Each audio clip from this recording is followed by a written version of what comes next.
Friends, आज हम देखने वाले हैं IUPAC नॉमेनक्लेचर। किस तरह से कार्बन कंपाउंड, ये जो लेसन है इसमें जो हमारे हाइड्रोकार्बन्स है या फिर कार्बन कंपाउंड्स है, इनको हम कैसे नेमिंग करते हैं, इनका नॉमेनक्लेचर जो है, स्टैंडर्ड फॉर्मेशन जो है उसे क्या कहते हैं। ठीक है, IUPAC का फुल फॉर्म बता दूं, international union of pure and applied chemistry, ये इसका फुल फॉर्म है। तो IUPAC जो है एक ऑर्गेनाइजेशन है जिन्होंने हमें ये कुछ मेथड दिए हैं जिस मेथड से हम नेमिंग कर सकते हैं।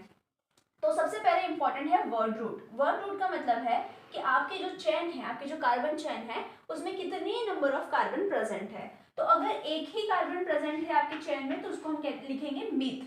अगर 2 कार्बन से आपकी चेन बनी है तो हम लिखेंगे वर्ड रूट ईथ। अगर 3 कार्बन प्रेजेंट है आपके चेन में तो हम लिखेंगे प्रोप। और अगर 4 कार्बन प्रेजेंट है तो हम लिखेंगे ब्यूट।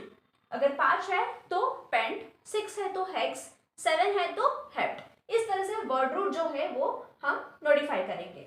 उसके बाद वर्ड रूट के साइड में नेक्स्ट जो है वो हमें देखना है कि सिंगल बॉन्ड है, डबल बॉन्ड है या फिर ट्रिपल बॉन्ड है, मतलब सैचुरेटेड कंपाउंड है आपका या फिर अनसैचुरेटेड कंपाउंड है। तो सफिक्स अगर आपका सिंगल बॉन्ड है अगर तो हम लिखेंगे, सिंगल बॉन्ड है तो हम लिखेंगे ANE। जैसे कि अगर सिंगल कार्बन है जैसे कि CH4, तो यहाँ पे एक ही कार्बन प्रेजेंट है और कार्बन और इसके बीच में बॉन्ड क्या दिख रहा है आपको, सिंगल बॉन्ड दिख रहा है, तो you will write methane. Okay, अगर डबल बॉन्ड है कार्बन और कार्बन के बीच में तो हम लिखेंगे ENE यानी मीथीन या इथीन। YNE तब लिखेंगे जब ट्रिपल बॉन्ड लगाया हो कार्बन और कार्बन के बीच में। ये हो गया हमारा फर्स्ट सफिक्स। फिर सेकंड सफिक्स में जो है वो आते हैं पूरे फंक्शनल ग्रुप। अब फंक्शनल ग्रुप जो है, जो फंक्शनल ग्रुप लगा है उसके हिसाब से हमारे नेम के अंदर ये कुछ वर्ड्स आएंगे। यहाँ पे मैंने 3 लिखे हैं। अगर कोई अल्कोहलिक ग्रुप है तो उस फंक्शनल ग्रुप होता है अल्कोहलिक ग्रुप के लिए OH। तो अगर आपको आपका जो कंपाउंड है उस कंपाउंड में OH अगर लगाया दिखता है तो ये अल्कोहलिक ग्रुप है, फंक्शनल ग्रुप, और उसके लिए हम यूज करते हैं OL। अगर CHO है यानी अल्डिहाइड ग्रुप है तो उसके लिए हम यूज करते हैं AL। और अगर केटोन ग्रुप है मतलब C डबल बॉन्ड O वाला ग्रुप अगर है तो इसके लिए हम यूज करते हैं ONE। सिमिलरली कार्बोक्सिलिक ग्रुप है मतलब C डबल बॉन्ड OH है तो हम कहते हैं ओइक एसिड, राइट। तो ये कुछ फंक्शनल ग्रुप है जो हम सबसे लास्ट में यूज करते हैं। वर्ड रूट के सबसे पहले आएगा, हम चेक करेंगे कि वेदर हमारी जो चेन है वो सिंगल चेन है या फिर साइक्लिक है। अगर साइक्लिक है तो साइक्लो यूज करेंगे, अगर साइक्लिक नहीं है तो हमें कुछ भी लिखने की जरूरत नहीं होती है। और सेकंड प्रीफिक्स में आएंगे हमारे सब्स्टिट्यूएंट या फिर हेटेरो एटम्स, जिसमें अगर क्लोरीन ये फंक्शनल ग्रुप लगा है तो हम लिखेंगे क्लोरो, अगर Br अगर लगा है तो लिखेंगे ब्रोमो, CH3 लगा है इसको हम कहते हैं मिथाइल ग्रुप, और C2H5 अगर आपको दिख रहा है तो इसको हम कहते हैं इथाइल ग्रुप। तो इस तरह से कुछ हमें नेमिंग करनी होती है। फिर वो कौन से पर्टिकुलर नंबर पे लगा है वो हमें नंबर भी लिखने होते हैं, तो इसके कुछ अलग रूल है। पहले हम इनको किस तरह से प्रेजेंट करते हैं वो समझेंगे। तो यहाँ पे हमने 2 एग्जाम्पल लिए हैं। पहले एग्जाम्पल में देखो हमें लॉन्गेस्ट चेन देखनी है, तो लॉन्गेस्ट चेन कितने कार्बन की है, 1 2 एंड 3 कार्बन, मतलब हमारा वर्ड रूट जो है वो बनेगा प्रोप, जिसमें 3 कार्बन प्रेजेंट है। तो इसका नाम लिखेंगे हम प्रोप, वर्ड रूट हमारा क्या रहेगा प्रोप।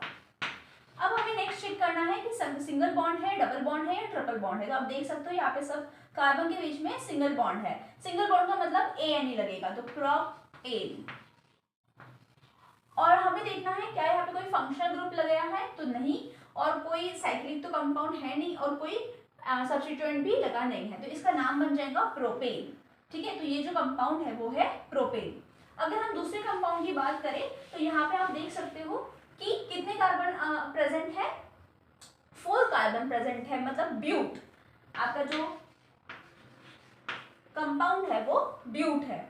अब आपको यहाँ पे डबल बॉन्ड दिख रहा है और सब्स्टिट्यूएंट भी दिख रहा है, तो अगर आपको डबल बॉन्ड दिखे तो हमें पहले नंबरिंग करनी है डबल बॉन्ड से, तो ये हो जाएगा 1 2 3 एंड 4। ठीक है, अब क्योंकि डबल बॉन्ड की प्रियोरिटी सबसे ज्यादा होती है, सब्स्टिट्यूएंट की प्रियोरिटी बाद में होती है, तो प्रियोरिटी वाइज अगर हम देखें तो अगर हमें डबल बॉन्ड दिख रहा है और सब्स्टिट्यूएंट भी दिख रहा है तो हमें लॉन्गेस्ट चेन की नंबरिंग करनी होती है, डबल बॉन्ड से स्टार्ट करना है। डबल बॉन्ड जहां से पास आएगा उस कार्बन को सबसे लोएस्ट नंबर हमें देना है, इसलिए हमने नंबरिंग यहाँ से की है। ठीक है, अब डबल बॉन्ड दिखने की वजह से हम यहाँ पे लिखेंगे ENE, और वो फर्स्ट कार्बन पे अटैच है तो हम लिखेंगे ब्यूट 1 ENE। अब क्या इस फंक्शनल ग्रुप लगा है? नहीं, लेकिन हमें यहाँ पे दिख रहा है कि क्लोरो यानी सब्स्टिट्यूएंट लगा है, तो हम हमारे वर्ड रूट के पहले क्लोरो Cl दिख रहा है हमें, तो इसके लिए हम यूज करेंगे क्लोरो। और क्लोरो यानी जो क्लोरीन ग्रुप है वो कौन से कार्बन पे लगा है? 4, तो हम यहाँ पे लिखेंगे 4 क्लोरो। तो ये बनेगा 4 क्लोरो ब्यूट 1 इन। 1 अगर हम नहीं लिखना चाहे क्योंकि फर्स्ट कार्बन में लगा है, तो हम इसको और भी बोल सकते हैं 4 क्लोरो ब्यूटीन। तो ये भी नॉमेनक्लेचर राइट रहेगा।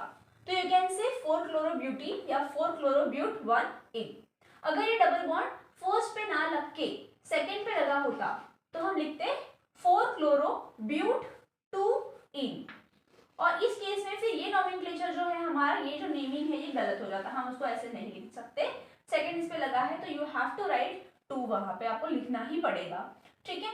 अगर ये 4 जो है क्लोरीन जो है वो फोर्थ पे ना लग के अगर ये थर्ड पे लगा होता, तो हम लिखते यहाँ पे 3 क्लोरो ब्यूट 2 इन, राइट। तो इस तरह से हमें कुछ नेमिंग करनी होती है, इसको हम कहते हैं IUPAC नॉमेनक्लेचर। तो सबसे पहला रूल है, सबसे पहले तो हमें लॉन्गेस्ट चेन देखनी है। लॉन्गेस्ट चेन देखने के बाद हमारा वर्ड रूट हमें पता चलेगा। उसके बाद हमें नेमिंग करना स्टार्ट, नंबरिंग करना स्टार्ट करना है। नंबरिंग कहाँ से करेंगे? तो नंबरिंग में सबसे पहले देखना है कि क्या कोई फंक्शनल ग्रुप है। फंक्शनल ग्रुप यानी अल्डिहाइड ग्रुप, अल्कोहल ग्रुप, या फिर केटोन ग्रुप, या फिर कार्बोक्सिलिक ग्रुप। अगर फंक्शनल ग्रुप है तो हमें नंबरिंग वहां से शुरुआत करनी है। जैसे कि हमारे इसमें कोई फंक्शनल ग्रुप नहीं था, तो हमने चेक किया क्या कोई सफिक्स है वहां पे, मतलब क्या डबल बॉन्ड ट्रिपल बॉन्ड है। तो जहां पे डबल बॉन्ड ट्रिपल बॉन्ड होगा वहां से हम नंबरिंग करना स्टार्ट करेंगे, वो हमारी सेकंड प्रायोरिटी होती है। और उसके बाद सबसे लास्ट प्रायोरिटी होती है हमारी क्लोरीन की, यानी सब्स्टिट्यूएंट की। अगर कोई सब्स्टिट्यूएंट लगा है तो हम वहां से उसकी शुरुआत करेंगे नंबरिंग करना। तो ये होता है हमारा IUPAC नॉमेनक्लेचर। Thank you.